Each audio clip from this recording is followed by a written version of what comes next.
महत्वाची बातमी अमरावतीमध्ये आता राजकीय वातावरण चांगलंच तापल्याचं दिसतंय। महायुतीतील अमरावतीच्या उमेदवारीवरून आता गोंधळ निर्माण झालाय।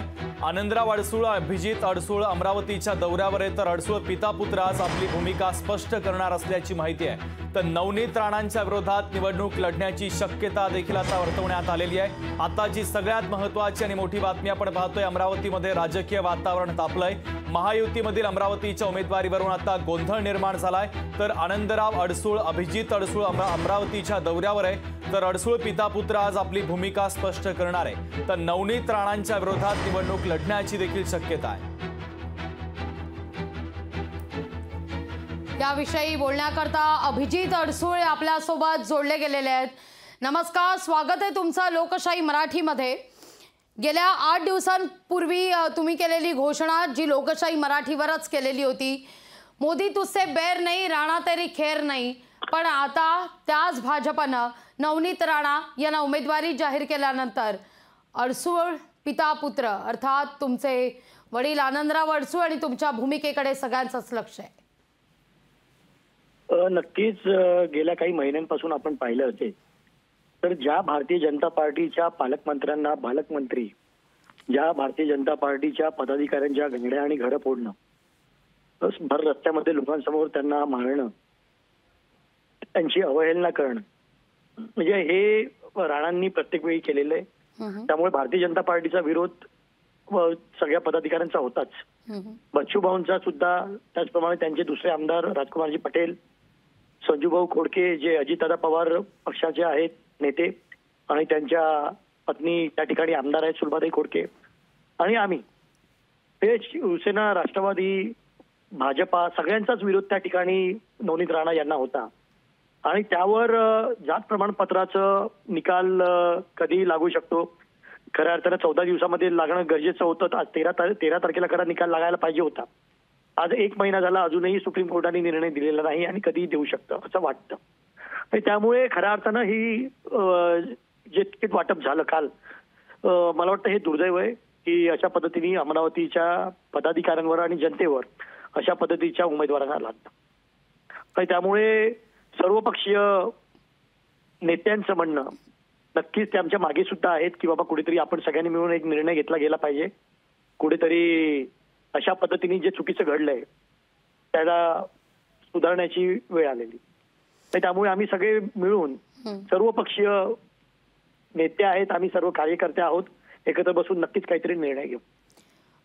निर्णय घेणार म्हणजे नेमकं काय केलं जाणार? उमेदवार दिला जाणार की तुमच्याच कुटुंबियांकडून कुणीतरी अपक्ष म्हणून राणांविरोधात निवडणुकीच्या रिंगणात उतरणार?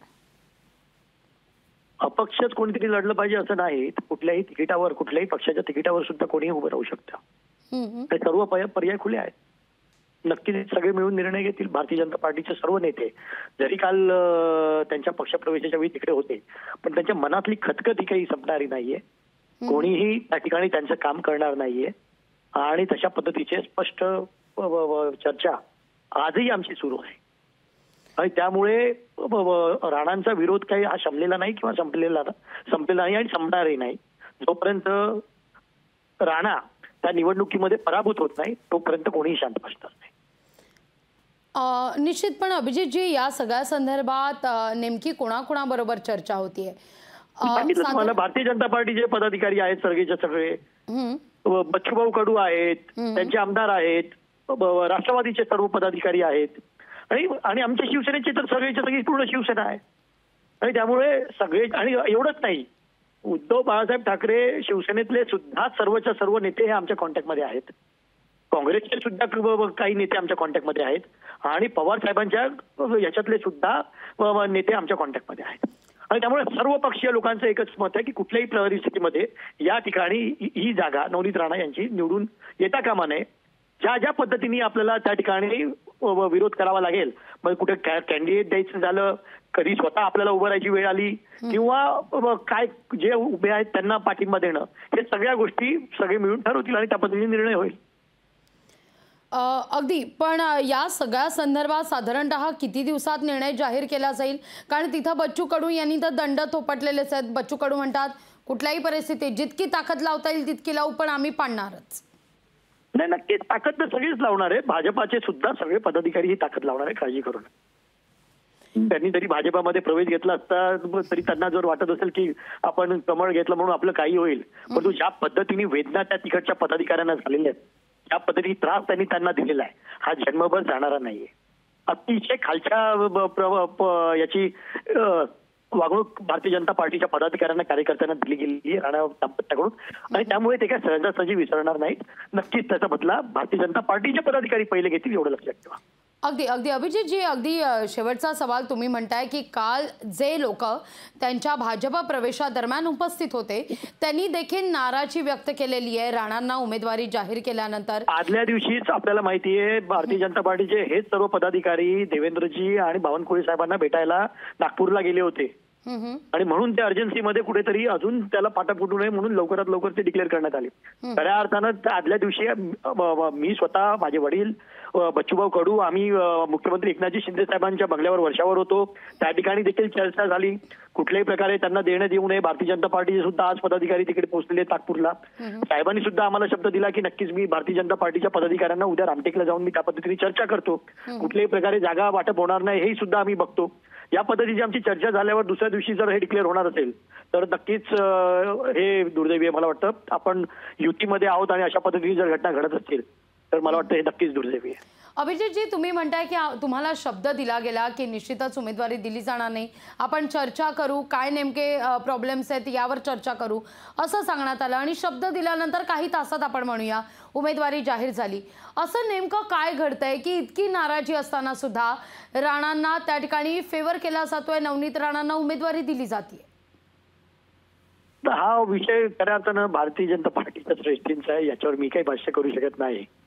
पण विरोध हा नक्कीच सगळ्यांचा आहे. वरिष्ठ नेते भारतीय जनता पार्टीचे जर सोडले तर त्याच्याशिवाय सगळ्या अमरावती जिल्ह्यातल्या सगळ्या लोकांचा त्यांना विरोध आहे, आणि त्यामुळे नक्कीच त्या ठिकाणी विजय कुठल्याही प्रकारे त्यांचा होणार नाही, हार पत्करावी लागेल. कारण सगळ्यांचं मत ठरलेलं आहे. कुठल्याही प्रकारे कुठेही मत जाईल परंतु तिकडे जाणार नाही. काल तर त्या ठिकाणी चंद्रशेखर बावनकुळे स्वतः उपस्थित होते. त्यांच्या समोर पुन्हा एकदा काही नाराजी व्यक्त करण्यात आलेली आहे का? कारण पालकमंत्रीचा उल्लेख त्या ठिकाणी पालकमंत्री असा करण्यात आला, असाच आता आरोप केला जातोय. एकदा नाही तर कितीतरी वेळा जेव्हा प्रवीण भाऊ पोटे हे त्या ठिकाणचे पालकमंत्री होते, प्रत्येक वेळी न्यूज चॅनलवर सगळ्या भर मिटिंगांमध्ये, डीपीडीसीच्या मिटिंगांमध्ये पालकमंत्र्याचा उल्लेख बालकमंत्री म्हणून केला जातो.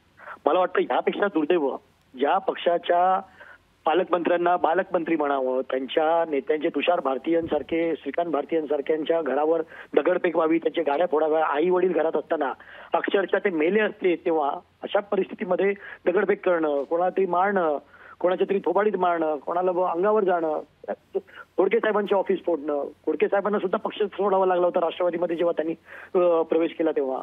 हे सगळे प्रकार या जिल्ह्यामध्ये घडलेले आहेत. इव्हन दिनेश बुक जे उद्धव बाळासाहेब ठाकरे पक्षाचे जिल्हा प्रमुख आहेत त्यांना सुद्धा सगळ्या जनतेसमोर मारलं होतं.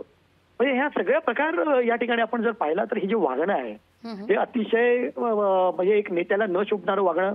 इव्हन त्या दिवशी आपण ऐकलं की सगळ्यांना स्टेजवर आणू, म्हणजे जी भाषा आहे म्हणजे ह्याच पद्धतीने हे जनतेमध्ये त्या ठिकाणच्या सगळ्या लोकांबरोबर वागणं हे अशाच पद्धतीचं वागणं आहे. म्हणजे हम करे सो कायदा. मी त्या दिवशी बोललो ज्या पद्धतीने म्हणजे आम्ही देव आहोत आमदार खासदार झाल्यावर, त्या पद्धतीने त्यांनी चालणं सुरू केलं आणि त्यामुळेच लोकांमध्ये नाराजी मोठ्या प्रमाणावर पसरलेली आहे. तर मला वाटतं हे काही जनता खपवून घेणार नाही आणि नक्कीच त्याच्यावर त्यांना जनता सडेतोड उत्तर देईल.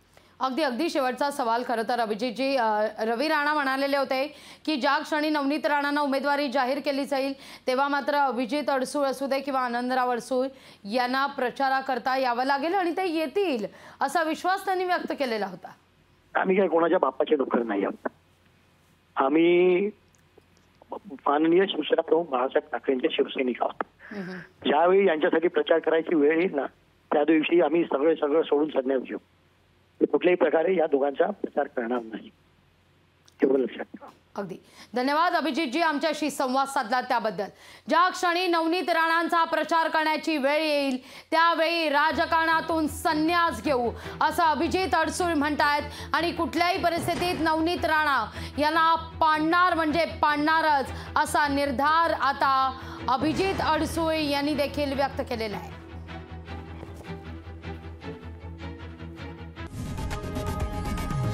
लोकशाही मराठी ऐका, पहा, जागरूक रहा.